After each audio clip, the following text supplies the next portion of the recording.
Hey YouTube, this is going to be the fourth video in my series of exploring the color zones in the face with colored pencils.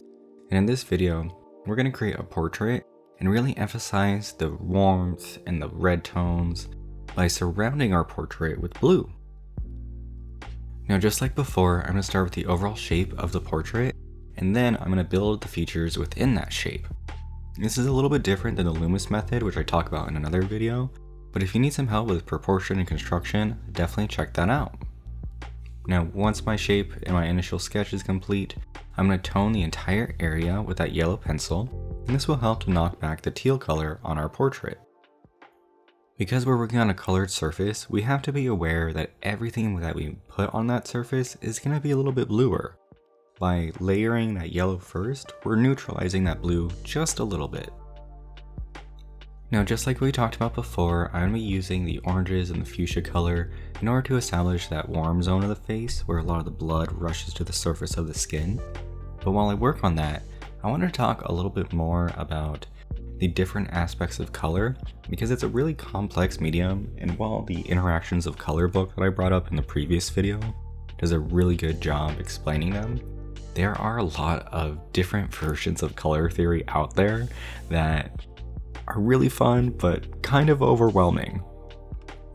So one system that I'd really suggest looking into if you want to get serious about color is the Munsell color theory. Munsell designed a color wheel that kind of exists in three-dimensional space. On the y-axis, we have value, which is going to be from light to dark, and then we have hue and chroma on that wheel as well. You can think of hue as the color family and chroma as the saturation or intensity. So for instance, my yellows are always going to be the lightest in value, and that's why they have a hard time showing up on the paper. My orange is going to be slightly darker in value, which is going to allow me to carve out the features of this portrait. And so on and so forth until you reach like your indigos and your blues, which are going to be on the darkest side. Now, why do we care, and why is this applicable to color pencil work? Well, if I'm trying to inset the eyes into the socket of the ocular ridge, I'm going to need to have a darker value. And I can do that two ways. I can layer colors and create a rich black, like we talked about in the previous video, or I can just transition from a lighter to a darker color. So the blue that I'm using right now, I've pushed the corners of the mouth in darker and inset the eyes a little bit just by using that color that has a darker value than the surrounding colors. Is this art math? Absolutely. Is this tricky if you haven't been exposed to it before? 100%. But once it clicks, it's very intuitive. It just takes some time and some exposure. And I think what helped me kind of have that realization click more is that color equals value, but value does not equal color. So every color has a value, but when you're working in grayscale, you're just working in pure value and there is no color present.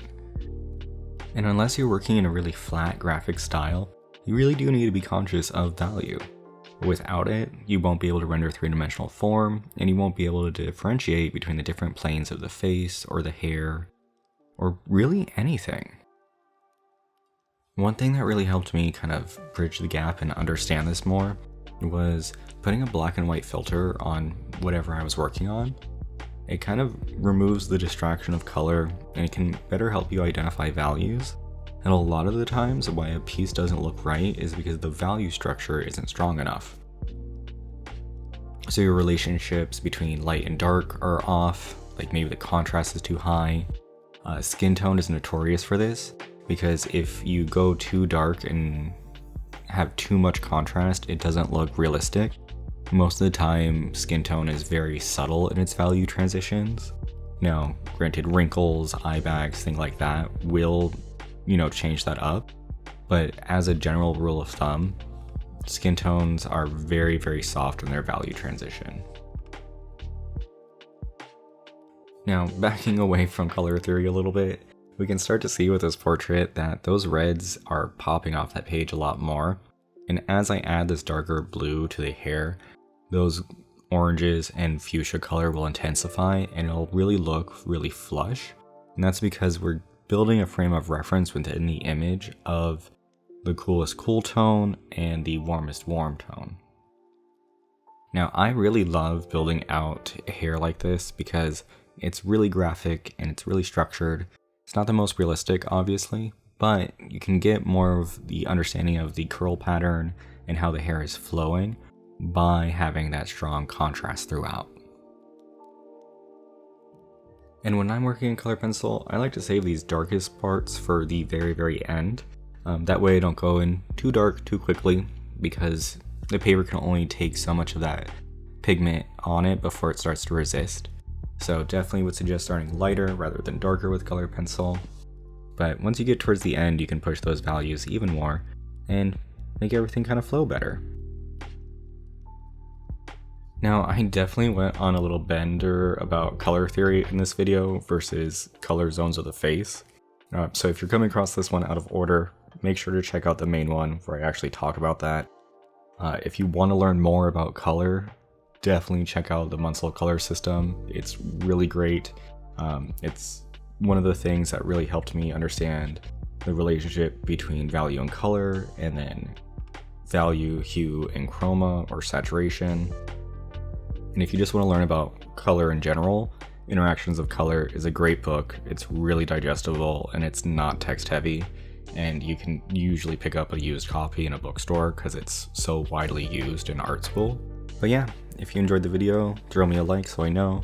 If you have any questions, sound off in the comments, and feel free to subscribe if you want to see more of the content I make.